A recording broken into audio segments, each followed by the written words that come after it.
Tyler isn't real. In the scene where the narrator is trying to look for Tyler, we find out that Tyler's just a hallucination. The narrator during that scene, he tells Tyler, "Why do people mistake me for you?" Up to that point, Tyler kind of confirms his suspicions, and he proves that he is him. But in turn, the narrator tries to rebuttal this by saying that Tyler owns a house, but in fact, it's under his name.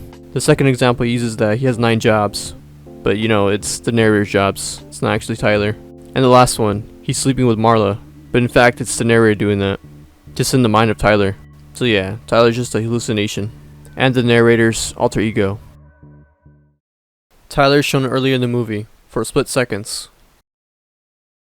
It's very subtle, but you'll never find it your first try watching the movie. It's usually during like a second or third try seeing the movie. You'll notice these little details. There's little snippets of Tyler you can see. They're just quick, like half-second snapshots of him. I'll show little pictures here how they look like. First rule of Fight Club. Narrator is a schizo and has split personality disorder. So for the people that don't know, schizophrenia is a mental illness. And this illness usually involves hallucinations, disorganized thoughts, and physical odd behaviors. In order for me to explain this in relation to the movie and the books, I would have to explain split personality disorder, or DID I guess, which in quick terms essentially is just someone having an alter ego, or even multiple. So the way these two ideas connect with the books and the movies, our main character, I'm gonna call him Sebastian. I know you guys are probably gonna hate me in the comments, but I'm sorry guys, I'm not gonna be able to pronounce narrator because fuck that shit. My fucking R's cannot be rolled through my tongue. But back to the entry.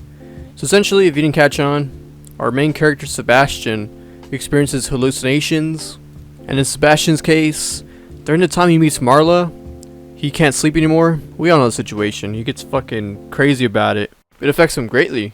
And you might be asking, why couldn't he sleep? Well, he had insomnia, and what he did to try to solve this, he went to help groups. He would pretend to have some kind of illness or something wrong with him, and have others feel pity for him and feel bad for him, and this allowed him to sleep. But then because of Marla, this all stopped. If you guys read the books and comics, you guys would know that Tyler's always been inside of Sebastian. It's just that this particular situation made him rise. I call it more of like a plot device, but yeah, it's just a story thing.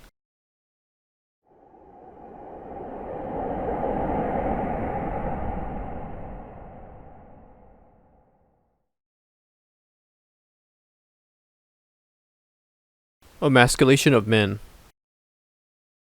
Alright, for you guys, I'm gonna dust out the fucking dictionary for you guys. Get the official textbook definition. Nah, I'm just fucking with you guys. So essentially what this means in this context, it means to like remove someone's strength or vigor, or to make someone less masculine. And the way this plays with the movies and books, they talk about how society, via corporate capitalism, markets to men to want to make them buy clothes, make them look a certain way, body build, shit like that. But food for thought. The movies and the books don't really provide any solutions to these problems. This is more like a vessel to kind of vent out the situations at hand. Some examples from the movie include the bathroom scene, which has Tyler and Sebastian talk about how they're raised by women. Some other scenes include like the bus scene, how they show a bunch of posters of how people are meant to look like. It shows how companies are trying to shape people to look a certain way. And one of the talks with Marla and Sebastian tries to explore the idea on why does a weaker person have to cling on to a stronger person. But we all know the scene. It gets cut off by Tyler. Russell Crowe for the role of Tyler Durden. Funny enough, initially Sean Penn was supposed to be the narrator originally, but they're like, nah, we're gonna go with our main man Norton. I'm not gonna lie to you guys, but I'm gonna get something off my chest. For whatever reason, Edward Norton, I don't know why, but he reminds me of Gunnar Wright. Maybe it's just the face, maybe the mannerisms, but yeah, I just think that. So back to the topic. So originally, Tyler Durden was supposed to be Russell Crowe. I'm gonna show some pictures here during the time frame how he should have looked like, so you guys get a comparison to Brad Pitt. For the reason why he got selected out, David Finch thought that Brad Pitt was a better fit. Honestly, I don't really care who got picked out for the role at the end. As long as they got someone that could do the role, looks decently handsome, and is cool, that's good enough for me. Identity crisis. As we know in the movie and the books, our main character Sebastian struggles with identity crisis. Some of the clues that were given are that he doesn't give out his real name in either the books or novels. Even though you guys might be saying, why am I calling Sebastian? I don't know, it just feels more normal. It was mentioned in the second book, but it's not his real name. And in face value, when he creates Tyler, it's a coping mechanism to fight against Marla and cure his insomnia. But not directly stated that way, but that's just the general theme. There's also notions that he wasn't happy about his life, sitting at home watching sitcoms, and the boring, mundane office life. But now with Tyler in his mind, he struggles with two identities. At the end of the first book and the movie, Sebastian doesn't accept Tyler. He doesn't fathom the fact that Tyler is this vessel of chaos, and they could potentially hurt Marla, and many others. I want to have your... So this line was supposed to be added in the movie. It was only directly mentioned in the first book, and also the comic, the second one. It was then swapped out to the one that we know today. Also, I'm going to show you guys the lines to see how they look like. But the story on why they changed it, that shit's just funny. So originally we had the first line. I can't say it, but you know, the first line. But then it got rejected by a higher up called Laura Ziskin. I think I'm pronouncing that right. And I guess the producer, Fincher, he changed it to the one we have right now. And arguably, that one's just worse, man. And it's funny because Laura, she got even more mad at this one. Hey, but they made a deal, so she had to stick with it. That's just fucking funny. Anti-capitalism. All the movies and books, they're just propaganda for anti-capitalism. And if you didn't really connect the dots, it's because of Tyler. The concepts and ideology that he brings into the movie, they all go against capitalism. He says this, he says that. He's against the man. I don't know about you guys, but he kind of reminds me of Hyde from the 70s show.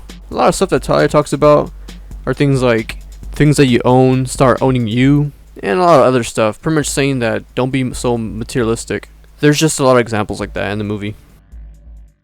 Self-improvement is... This one mainly has to do with Nietzsche philosophy. Basically, you shouldn't conform to the easy way out in life. The way that society deems that, oh, it's okay to be comfortable. It's okay to have a steady job. It's okay to do this. Nietzsche argues that that's pretty much just a plateau. Even from then, you're not going to be able to achieve real happiness. So he argued that you should challenge yourself. Choose the hard way out. Don't be stupid about it, but just challenge yourself. A good quote to use would probably be like, hard times create hard men, and good times create weak men. So back on the entry, so when Tyler says this line, he is saying there's really no value into doing this action. In a more sarcastic kind of way, but yeah, you get the point. Anti-consumerism. Tyler's entire character is, he's basically just an anti-consumer. He's very minimalistic. He believes in the basic necessity of survival stuff. You know, like shelter, food and water. Things like materialistic fashion, buying stuff, consuming things in general. He doesn't believe in this stuff. The entry I mentioned with anti-capitalism, pretty much the points I made there, kind of coexist with this one. And that's it. Nihilism. So if you guys don't know, I'm gonna give you guys the quick rundown. Life is meaningless. That's about it. There's specific keys and other things to mention about it, but that's the straightest way you can say it. The scene I'm gonna reference right now is the one right before, I guess, we see Lou. So we see Tyler giving out his spiel, like always. He talks to his minions or believers, whatever you want to call him, his cult. He tells his audience essentially that everyone here just works white-collar jobs, working dead-end jobs, with no real purpose. The talk was real short, but he got to the point. I mean, well, before Lou cut him off. And we all know how that went down. But back to the point. Tyler is his embodiment of nihilism.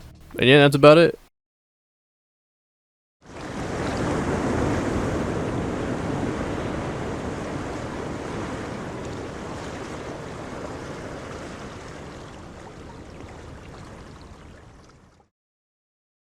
Toxic masculinity. So as a quick rundown, toxic masculinity is pretty much the negative so-called traits of masculinity. The reason why I say so-called, because it's kind of subjective sometimes, but I'm going to give you some examples. So some negative traits. So say men in society are supposed to be heavy drinkers, use tobacco, make poor diet decisions, make a habit of not going to the doctor because it's only for women, or being homophobic. And some of the big hitter ones, like aggression and violence, these sorts of concepts are deemed kind of bad for men. And the way this ties in with the movie, Tyler sets up these fight clubs, essentially a way for the men to vent out their frustrations of life. And just this idea alone of men fighting each other is considered toxic masculinity. Because we all know society will probably deem this as bad. Like, why would you want guys to fucking want to almost kill each other? Shit, if it were me, I'll be like in the back fucking putting money on people. Hey man, put money on this guy. But yeah, what I'm trying to say is the movies and books have a lot of themes of toxic masculinity. And that's it. Embracing femininity. Well, not the central theme for the movies and books. It's still a little bit explored. The main example I want to use is Marla. Marla is seen as a symbol of openness and acceptance for Sebastian. Well, I mean for the most part. Just a bit after the Raymond scene, Marla and Sebastian are just doing small chit chat, and she brings up the discussion of us. She is confused on what he means by that, because during this time of the movie, Sebastian isn't aware that he has split personality. So when he refers to us, he implies Tyler and himself. Even though there's no such thing as us, it's just him in the house by himself, and Marla. But she's willing to openly discuss about this, and try to work through this conflict together. The same could be said at the restaurant. Marla mentions how she really tried her best to work with the relationship, even though at the time it was just more of Tyler, not really Sebastian's mind. And the last scene. I can't show too much of it, but you know, it's because of the gore scenes. So the time when Sebastian allegedly kills Tyler, this can be taken as him killing his hyper-masculine side. And then once he reunites with Marla, this could be taken as accepting his feminine side. And as a last note, I hate on the movie, just strictly the movie, it doesn't explicitly tell us why he likes Marla. It just happens out of nowhere. During the scene when he finds out that Tyler is actually himself, he just gets this poof, just feelings from his heart just come out of nowhere. It's not explained or anything, so like, we're like, why? Dude, why do you care? Because throughout the whole movie, this guy's just preaching how he hates her. But like, now why they change your heart? And now we're just kind of left with our own assumptions. It's just odd. Infectious human waste. This was implying Marla. She directly mentions this to imply herself. Pretty much what she's trying to say is that she's a waste of a life and she's toxic. And that's pretty about it. Narrator's real name is Tyler Durden. This one has no real concrete evidence, so I'm not sure where this is getting at. We have info about his other alleged names, but there's no real physical evidence to imply that his real name is Tyler Durden. Marla isn't real. I've seen a lot of posts online about theories on how Marla can be real, but they're the ones based off the movie. Because from what we know from the books, she's alive. She's in part 2 and part 3. So yeah, case closed. Narrator is... This was more just like a theory, but there is some context that I could use, such as the dynamic duo of Tyler and Sebastian. The bond they share early in the movie, it's sort of like a mixed bag of dependency and sort of admiration. They respect one another and don't mind each other's company. Some other ideas are like how they kind of put a wall against Marla, especially in Sebastian's case early in the movie. Also with her being involved, it sort of kind of makes Sebastian kind of jealous. He gets kind of mad at Marla subconsciously whenever she steals him away. There's some small other bits I could use for this one, but they kind of deserve a video of its own. But yeah, that's about it.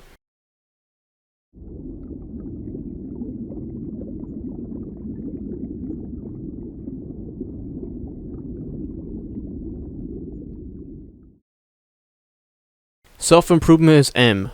Real meaning. I already explained this one, unless I'm missing some kind of context. If you guys know, let me know. Myself, myself, myself. This one's just referring to a scene where we meet Bob again. To the left of the screen, there's like some kind of message. It's kind of hard to see because it's blocked off by the characters, but it's there. It's supposed to say, I love myself, but it's cut out. Yeah, but that's about it. There's some online talk about some theories, pretty much saying that Bob could be possibly another personality, but those theories don't really have a lot of weight, so I wouldn't really consider them. Why the narrator packed a... Nah, it's actually not a vibration device. It was just his electric shaver. Hey, but imagine though if it was like the actual thing. Like, that shit would've been fucking funny. If that were the case, I would assume it would probably be Tyler. Because who the fuck else would do that shit? Unless Sebastian's not telling us something. Removed conversation between Chloe and the narrator. Yeah, it's dope. There's some more deleted content stuff. So originally there was supposed to be a scene with Chloe and Sebastian just talking. It's very awkward, but it's there. She kind of tries to flirt with him, but he's not biting, and he's just trying to get out of the situation and talk to Marla. I'm kind of glad they didn't include this scene, because it wouldn't really make too much sense to add this one. It's really drawn out, and it kind of doesn't really help with the plot. Unless they made Chloe like a bigger role, but other than that, I don't see why they should add this. Also, there's a video on YouTube so you can watch it. Exit diagram of plane. So this one's just talking about the diagram that Tyler made. There's not much else to this one, besides showing Tyler's sick and twisted humor, and generally just going against the man. Ah yes, the illusion of safety. Bob isn't real. So this one kind of connects to that theory I was talking about. Not my theory, but when I was talking about the entry with the myself part. Someone theorized that Bob could be a personality, so he's not really real. But like I said before, that theory has no concrete evidence, so yeah, it's out. The real reason why Chloe was begging to get laid. This one comes from the same guy that theorizes that Bob is fake. He says the same for Chloe. But with context with the entry, the theory goes that Chloe's personality is dying. The author for this info doesn't really explain why, but they just say that Sebastian doesn't need her anymore as a personality, and that's it.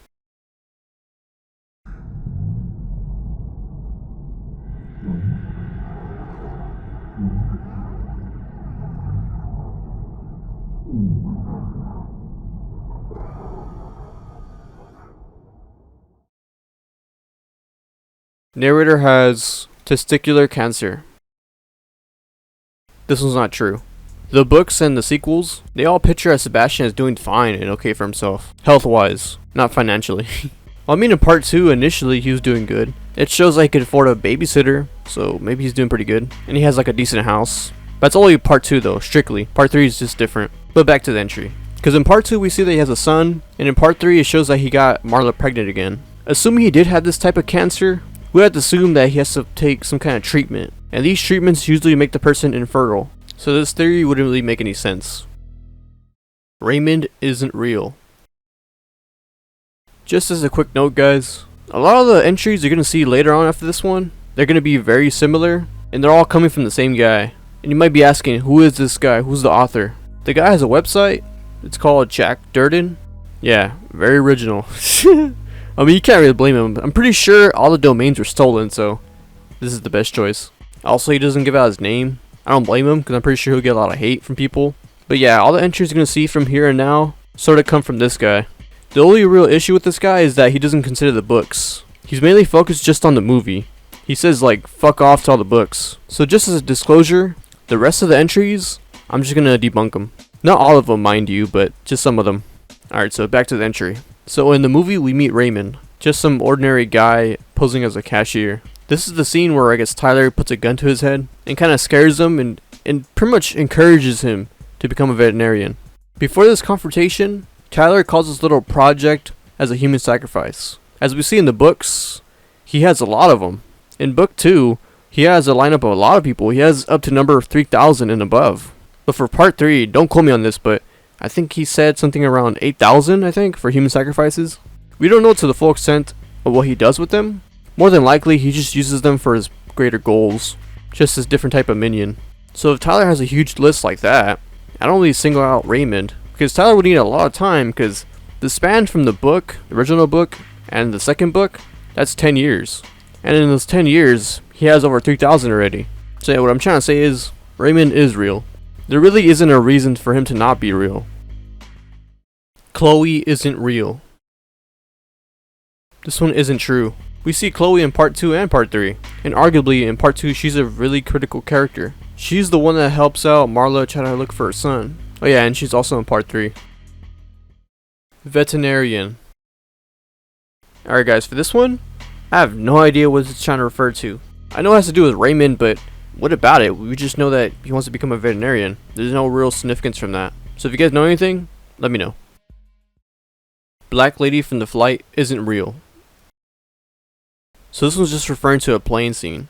This one's very odd because it gets cut out real quick. Essentially, it's the scene where Sebastian is talking about his job to some random lady at the plane. But once he finishes talking to her, it cuts out to Tyler. It's like, I don't know, man. So we're not sure if it's implied that maybe this is like an old sequence, like this happened a long time ago, or maybe this is him just being delusional and talking to himself. Either way, there's no real significance of the character, just a random lady at the plane, so either way, there's no real significance with the scene. I mean, not the scene, I mean the character itself. But just in case you guys forgot, this one's coming from the guy from that website. He's chalking up that everybody in the movie is just like fake, it's all delusion, but the books say otherwise. Other personalities of the narrator. Driver's license. So this one I couldn't really find anything on this one, besides a lot of prop movie stuff, like a bunch of fake IDs. I'll show you guys how they look like. But other than that, there's not much else to this one. But from what I know, there's some other personalities that are explored in part 3, like the slide character. It's not fully explained on who this is, but from what we know, it could be his subconscious, or a split personality that was kind of left dormant. In the comic, they didn't really add too much to the story, besides try to help Sebastian and the son, because funny enough, they both have the weird dormant personality of this penguin. They act more like if a person just gives out advice or like a tour guide. That's about it. Project Mayhem isn't real. So yeah, you know where this one's coming from. This one's not true, because we see in part 2 and part 3, Project Mayhem has grew. So yeah, this one doesn't really have a bunch of weight. Paper Street's house is not real. Like the last one, this one's not true, because yet again we see this one in part 2. But there is this odd sequence that happens in part 2. Sebastian gets the bright idea to go to the old house to find some answers on where his son is at, and some weird dialogue happens. It's kind of like a passcode. I'll show you guys some pictures on how it looks like, but it's just a conversation with one of the, I guess, cult guys and Sebastian. The cult guy asks, "Why are you here?" And he says something around the lines of, "I'm not here, I don't exist, you guys don't exist, and this house doesn't exist." It's just some weird dialogue. Also, because in an earlier scene, when he was on the bus, he saw the house and he saw some guy get hit with a broom. Yep, classic initiation.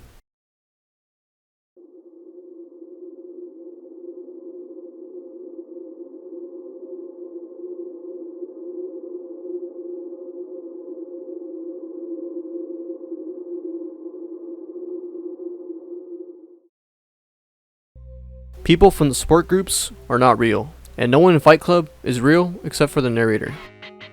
I don't know about you guys, but I'm getting tired of seeing these fucking entries. It might as well just be all in one, like nothing exists in this guy's head. But we have the books, man, none of this shit's true! Also, if you guys didn't already figure it out, the last 2 entries are these 2, and I decided to combine them, because they all have the same backbone. But like I said before, we have the books, and they all disprove all of these. And yeah, that's it. Shoo! You guys fucking made it! What, this video's what, like 20 minutes long?